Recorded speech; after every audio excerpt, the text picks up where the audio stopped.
Assalamualaikum warahmatullahi wabarakatuh. Bismillahirrahmanirrahim. Assalatu wassalamu ala rasulillah. La haula wala quwata illa billah amma ba'du. Perkenalkan, nama saya adalah Pak Masun. Di kelas kalian Pak Masun mengajar mata pelajaran sejarah kebudayaan Islam. Di semester 1 ini ada 3 bab yang perlu dibahas terkait dengan proses perkembangan sejarah kebudayaan Islam.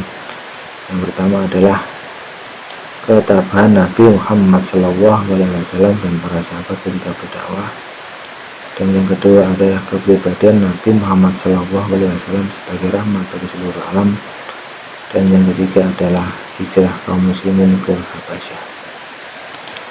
Sebelum kita mengawali tentang pembahasan terkait dengan ketabahan Nabi Muhammad dan para sahabat ketika berdakwah, adalah kita sedikit mereview atau belajar tentang sejarah singkat Nabi Muhammad.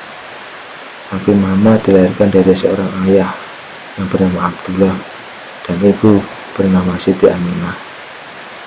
Sejak kecil Nabi Muhammad ditinggal oleh ayahnya, kemudian Nabi Muhammad diasuh oleh kakeknya bernama Abdul Muthalib.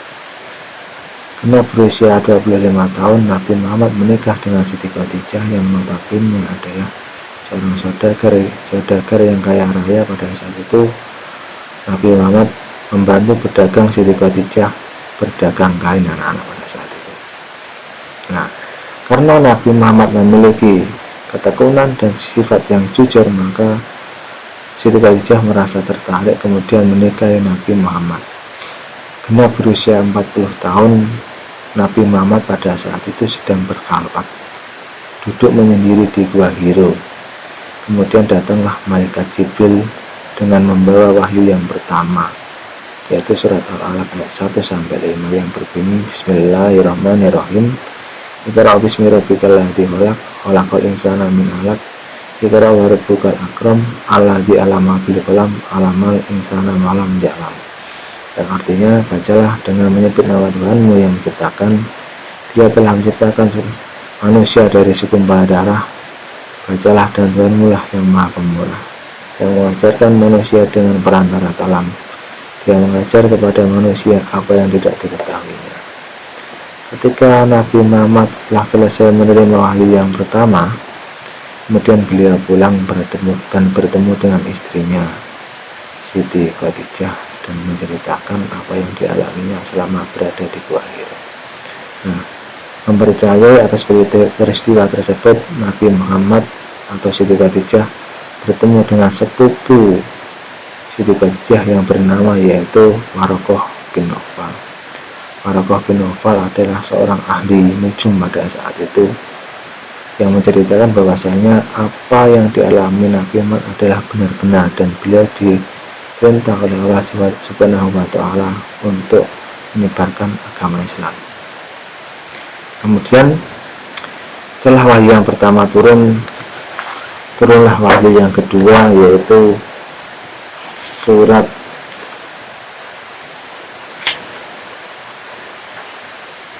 Al-Mudaththir ayat 1-7 yang berbunyi, Ya ayyuhal mudaththir qum fa'anzir farabbaka fakabbir wasiyabaka fatahhir farujya fahjur wala tamnun tastaksir walirabbika fasbir. Yang artinya, wahai orang yang berkemul berselimut, bangunlah lalu berilah peringatan, dan agungkanlah Tuhanmu, dan bersihkanlah pakaianmu, dan tinggalkanlah segala perbuatan yang keji, dan janganlah engkau Muhammad memberi dengan maksud memperoleh balasan yang lebih banyak, dan karena Tuhanmu lah bersabarlah. Al-Mudaththir ayat 1-7.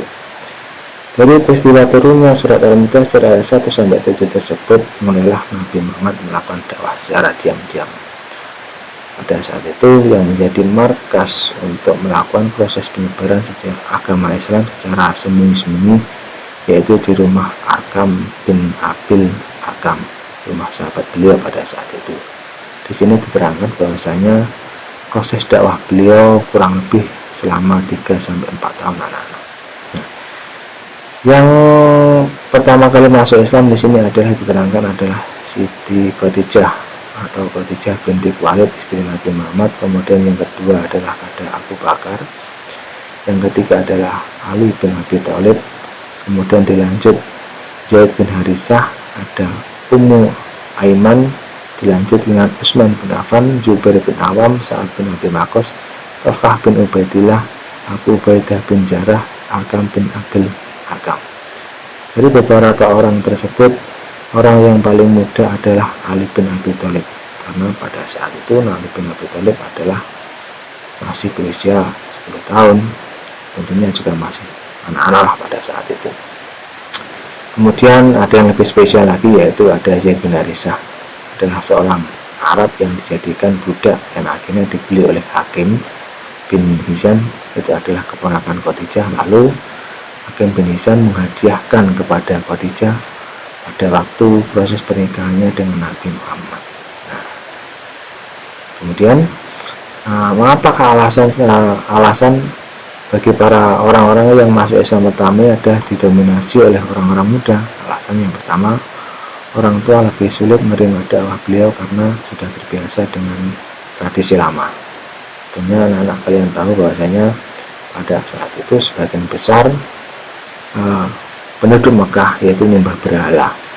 Tahu kan, berhala yang pada saat itu yang menjadi idola bagi kaum kafir Quraisy, yaitu ada Lata, Uzza, Hubal, dan Manat.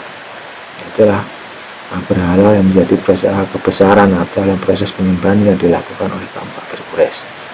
Kemudian alasan selanjutnya adalah pemuda cenderung kritis dan senang terhadap hal-hal yang baru. Tentunya demikian, karena yang muda itu tentunya dengan hal yang baru lebih menarik. Kemudian yang ketiga adalah pemuda lebih semangat dan antusias. Nah, di sini juga diterangkan hal penting yang dapat disimpulkan dari cara dakwah secara syriah atau syiri. Itu adalah yang pertama, atau secara diam-diam, yang pertama adalah dakwah syiri boleh dilakukan jika kaum muslimin dalam kondisi lemah atau tertekan. Dan yang kedua, dakwah Islam merupakan dakwah yang menyuruh bukan untuk satu bangsa atau suku Arab saja. Jadi siapa saja yang bisa menerima dakwah Nabi Muhammad tentunya berharap bisa masuk Islam. Nah, setelah proses dilakukannya dakwah secara sembunyi-sembunyi sudah tidak efektif lagi, maka turunlah wahyu yang kedua untuk melakukan proses dakwah secara terang-terangan, yaitu surat Al-Hijr ayat 94 yang berbunyi bagaimana? Bismillahirrahmanirrahim. Fasta bima tu'maru wa'rid anil musyrikin. Yang artinya, maka sampaikanlah olehmu secara terang-terangan segala apa yang diperintahkan kepadamu dan berpalinglah dari orang-orang musyrik. Quran surat Al-Hijr ayat 94. Nah, di EKS sekalian, dilanjut lagi ada surat Asy-Syura ayat 214 yang berbunyi Bismillahirrahmanirrahim, ba'arid asirataka akrobina, yang artinya maka berikanlah peringatan kepada kerabat-kerabatmu yang terdekat. Ada lagi surat Al-Hijr ayat 89, Bismillahirrahmanirrahim, baqul inni anan nadhiru mubin, yang artinya dan katakanlah sesungguhnya aku adalah pemberi peringatan yang menjelaskan. Quran surat Al-Hijr ayat 89. Nah, dengan segera Nabi Muhammad melakukan perintah dan mengundang Bani Abdul Muthalib ke rumahnya. Pada saat itu sebanyak 40 orang. Tentunya juga dijamu dengan baik, dengan harapan setelah dijamu, setelah kenyang, dapat menerima dakwah Nabi Muhammad. Nah, di sini juga diterangkan meskipun tidak membuahkan hasil, Abu Thalib mau melindungi dakwah beliau walaupun belum mau mengucapkan syahadat, karena pada saat itu orang yang sangat getol untuk melawan dakwah Nabi Muhammad adalah Abu Lahab, berikut dengan rekan dekatnya yaitu yang bernama dengan Abu Jahal. Nah, setelah proses pertemuan tersebut, Nabi Muhammad pergi ke Bukit Sufa dan menjelaskan bahwa beliau diutus oleh Allah untuk mengajak umat Islam menyembah Allah dan meninggalkan penyembahannya terhadap berhala. Kaum Quraisy tidak percaya, bahkan mereka mengejek dan menghina-hina Nabi Muhammad, khususnya Abu Lahab dan Abu Jahal, orang yang sangat atau dengan apa yang dilakukan dakwah Nabi Muhammad. Karena apa? Dianggap menyimpang dengan ajaran nenek moyangnya. Dari ulasan singkat yang Pak Mahsun berikan tadi, anak-anak bisa mempelajarinya lebih lanjut yang ada di buku LKS kalian. Untuk mengevaluasi hasil pembelajaran kalian, Pak Mahsun berharap kalian mengerjakan LKS soal LKS halaman 8, yaitu ayat 1 sampai nomor 1 sampai 5. Sekian, terima kasih. Wassalamualaikum warahmatullahi wabarakatuh.